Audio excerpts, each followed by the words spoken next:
Beaverton, West Virginia.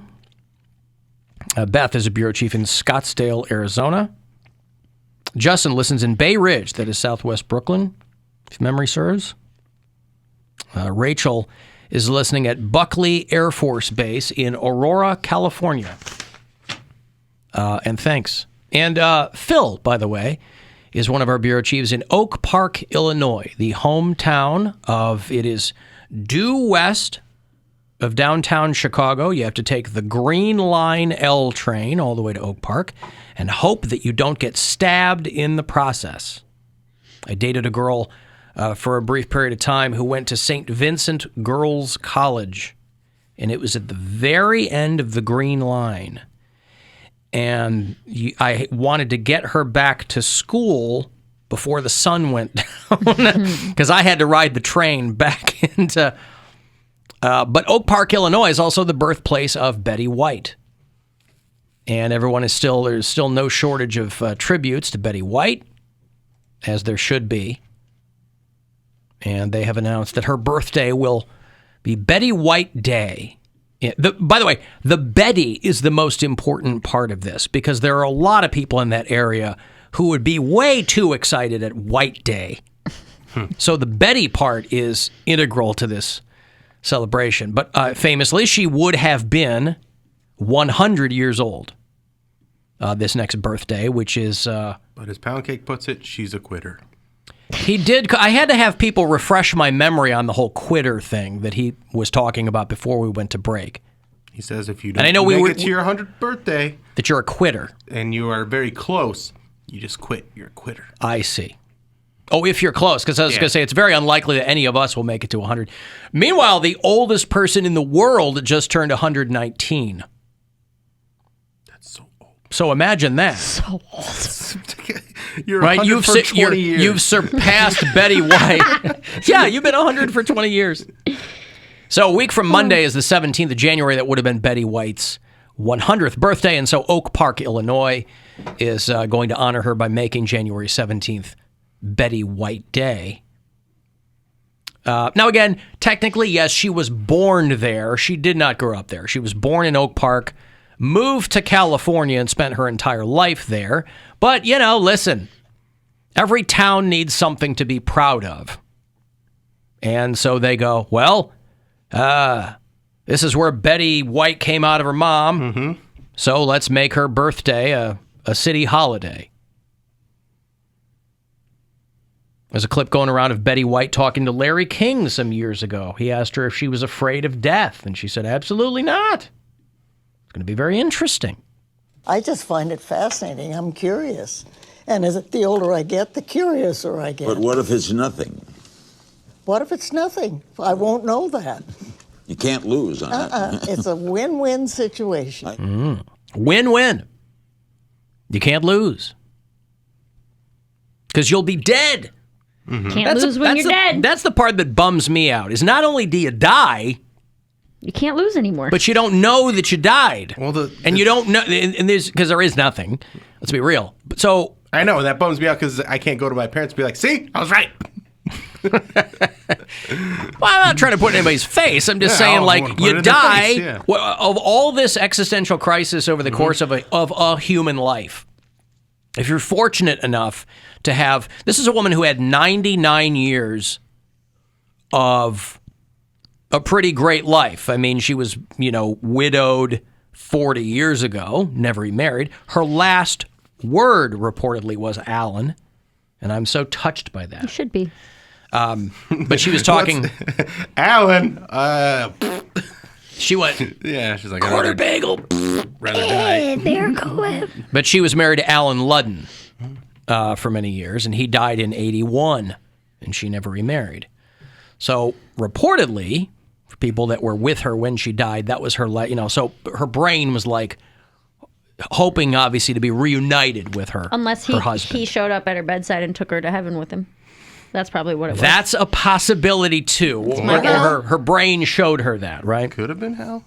Or hell. I don't think you get escorted to hell by loved ones. Could you imagine? We don't know that. I mean, that's what makes it hell. Yeah, you think you're going to get reunited? It's just a demon in his skin. Who would escort you to hell?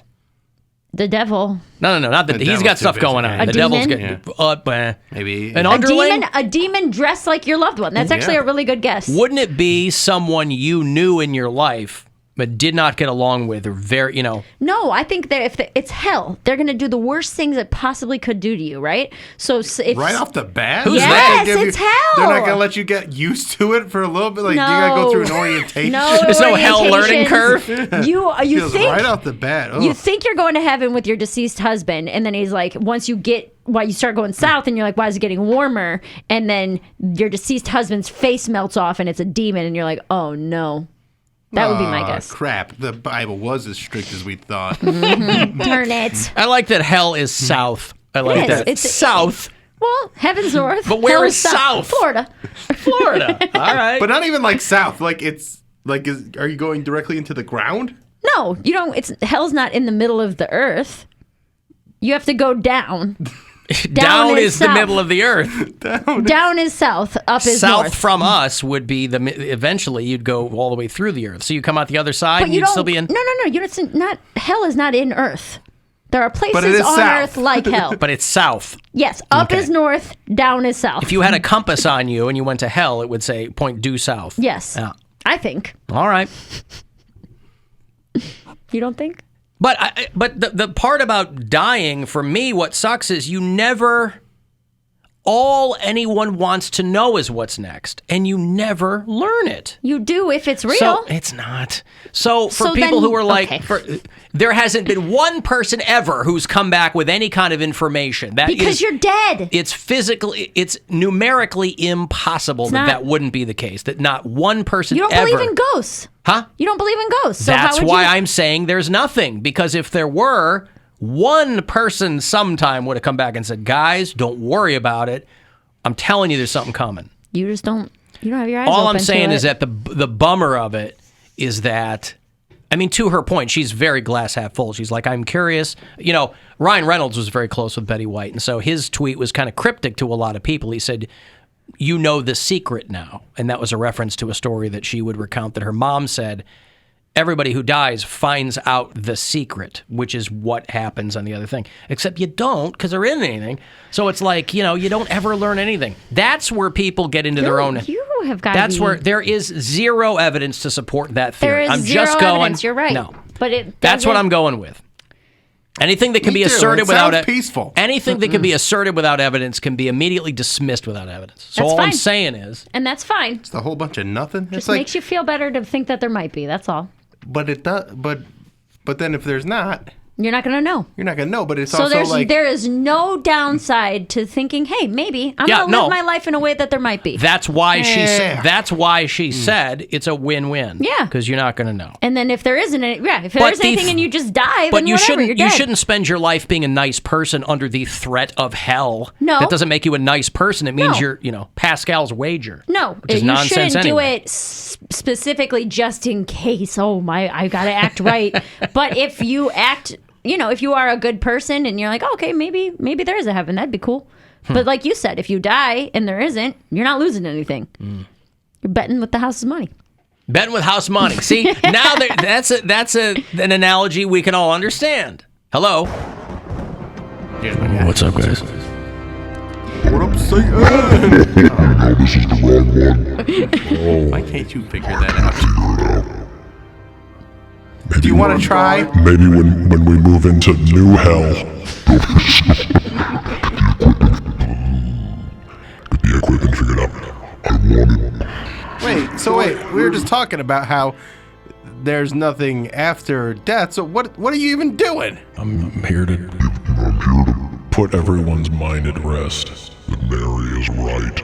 Told you. Wait, what am I right about? There is something after. Nothing after this bit. Shut up, Bill. Yeah, go to hell.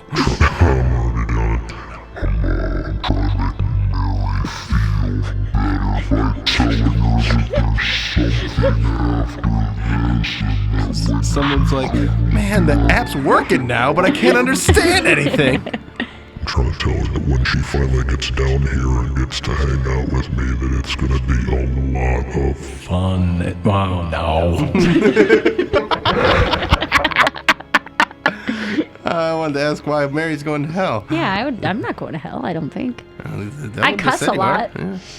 That's Cussing's not a sin. Premarital sex. Oh, that's a I sin. think that's a big one. Premarital sex. I'm a sodomite. What about postmarital sex? You're allowed to have that. Yeah. That's how you repopulate the earth and make more Christians. Duh. Doy Yeah. and double doy. Cody's a sodomite. Sodomite. Yeah.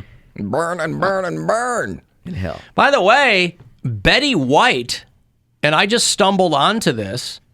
Betty White is the person who outed in quotation marks.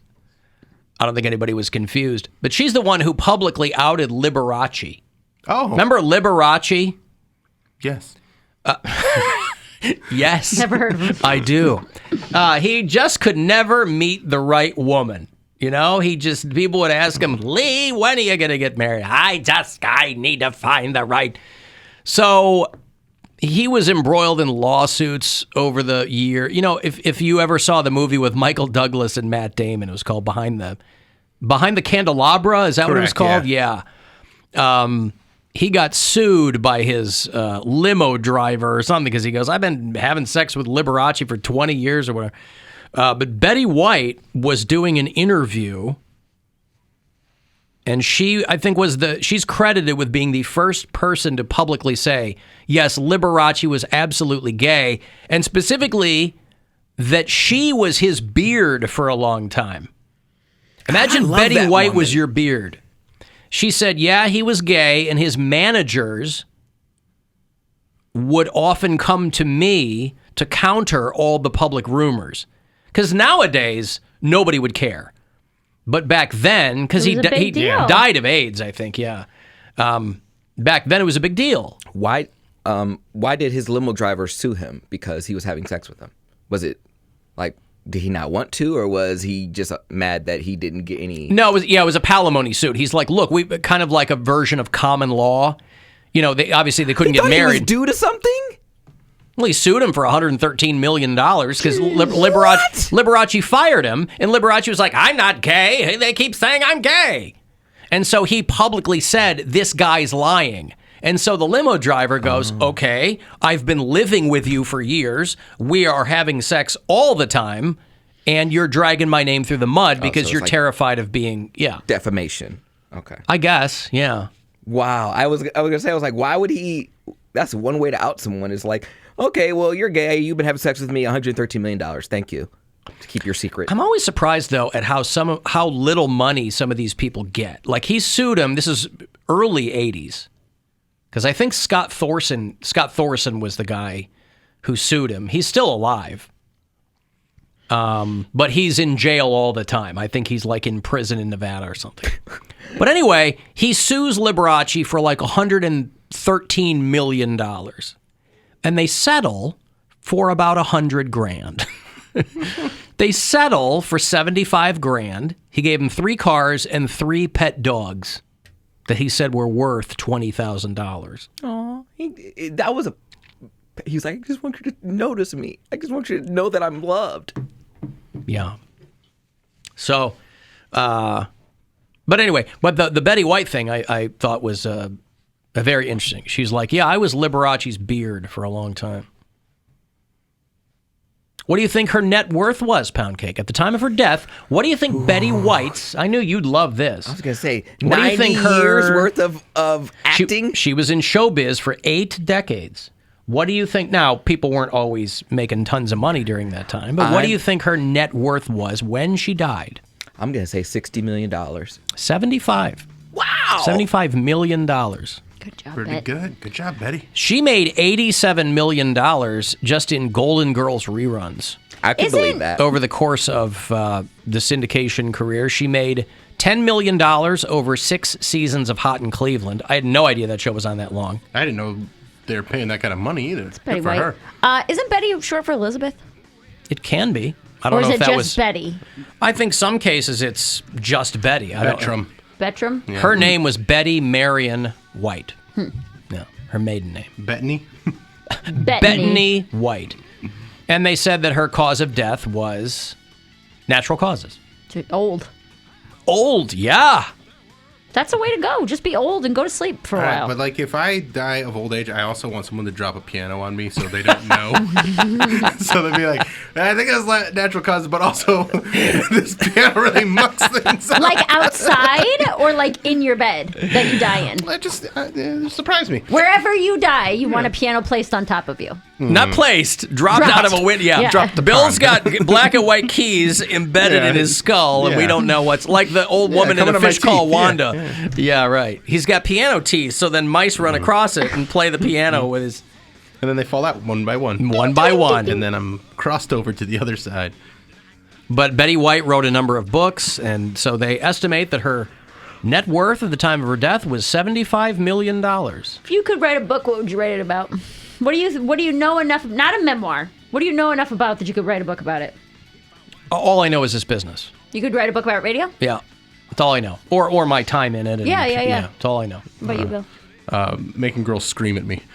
Yeah, how to aggravate the female population. That's a good one. I'd probably write one about bingo. Betty White, though, had no children. Yeah, She had stepkids from Alan Ludden, but she never had any of her own children. she's smart. Keeping it tight down there. Also, keep in mind that for the amount of time that we knew her, she wasn't even able to have children. She's barren. She's been menopause for for 45 years. Yeah, true. Cody, what would you write a book about? How to keep a guy gone in 10 days. Keep a guy gone. Yeah, he ain't. Once I have him, they ain't ever coming back. Oh, you mean after you split up, that's... Yep. How to break up in the most dramatic and life-altering way. How to make my mom disappointed. I don't know. I don't know what I would write a book about. Snacks? Yeah. Celebrity stuff. Celebrity Yeah. gossip. Celebrity gossip. snacks. Everybody's doing that, though. You got to think outside the box. It's one of our many gay categories. We have our bears, our queens, our daddies, our sugar caddies, our maple smoked sausage patties, our Belgian waffles, and of course our six tops. Fun fact, those last four are just things that are in this room. But you believed me because you are stupid. Wow, and what, pray tell, are you? I'm a soft butch. Listen, Poundcake, if you'll allow me, I think by definition you're prone to thinking outside the box. Hell! Hey! Did it! Oh, okay.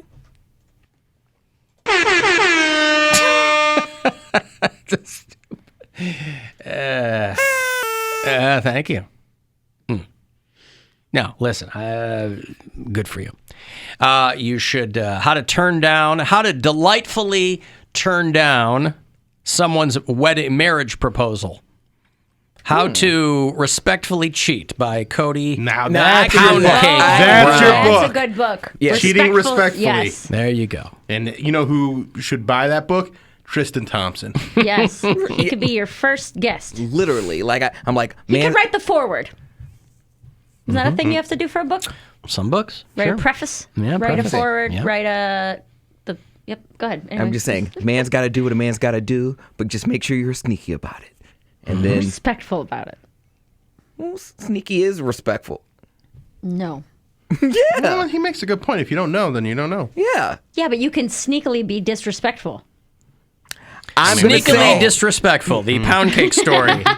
there are levels to cheating. There just are. And All right, let's get this That's going. usually what the cheater says, not the cheatee. The cheatee usually only Yeah, I sees don't really one care level how it of happened. But right. it's usually like, you had her in our house, But- in our bed. But it doesn't. Like, no, it was a motel. Doesn't matter though. Right. You still stepped out of but your would you be more I upset cared more. if he was cheating on you at a outside location versus in your bed? I don't care. I And- still got cheated on. No, but you have to rank them. Yes, in my bed, in our home with our pictures is worse. Yes, But okay. I'm still, at the end of Condom, the day... no condom. At the end of the day, our relationship is over. It's the difference between breaking an arm and completely dying. Like, you know? No, it's not. One of them, you're dead. I'm just saying, one can heal. The other one is just, you can't move past that. No.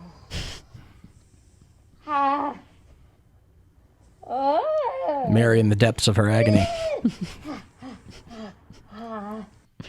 I almost went a very different direction for pound cakes and Alan's Christmas present. And then I just because I got these for other people, and I was like, I wonder if they would like them. But it's like, yeah, it's a weird one. And I was going to get you guys those massage guns. And I think I made the right decision to not give you massage guns. Because I do have one. Each you of have them? one? Yeah. Yeah. I think They had to share one. That's just how white folks will do you. It's the opposite. Alan and Cody have to share a massage gun. Leave it with the I'm hot down dog with that. machine. I have a feeling we're both going to be using it for decidedly different purposes. Well, and that was another thing. I thought you might have one already. So yeah, I have a massage gun. And then I was like, okay, I don't know if you need a massage gun. What You does he don't do with that when he anything. would get sore? Exactly. Yeah. That's why I didn't get it for him. I like it when you peel back the curtain on your gifts. When it's like, oh, by the way, neither of these were originally for you. I was going to get you a different present, but I went with this instead. Because I got those gifts for other people, and I was like, oh, maybe I'll get these for Alan and Poundcake too. And then I was like, I don't think that's the right gift for them. Let me clarify this. You got massage guns for other people. Correct. I thought the gifts that you gave to Alan and Cody were originally bought for other people. And then you gave them to them. And I'm like, you are making yourself sound not great. No. It just sounds, it sounds to me like that's time management. I was going to do massage guns across the board for certain people. Got it. And then I said, well, Alan and Poundcake, I feel like wouldn't appreciate it. All right. So we'll go in a different direction. I thought you had bought rock trivia for another person, and then we're like, I'm going to give this to Cody instead. I'm more interested in the notion that for a bunch of people, you landed on massage gun. Well, it worked. They loved them. Yeah, no, they're great. Yeah, it's a good gift. Yep. And it was like a bunch of people. It was 2 other people, and I gave them massage guns, and they were very, very happy to have them. I got Poundcake a massage gun last year, I think. Feel that? You hear that? Yeah, it's already working out those kinks. The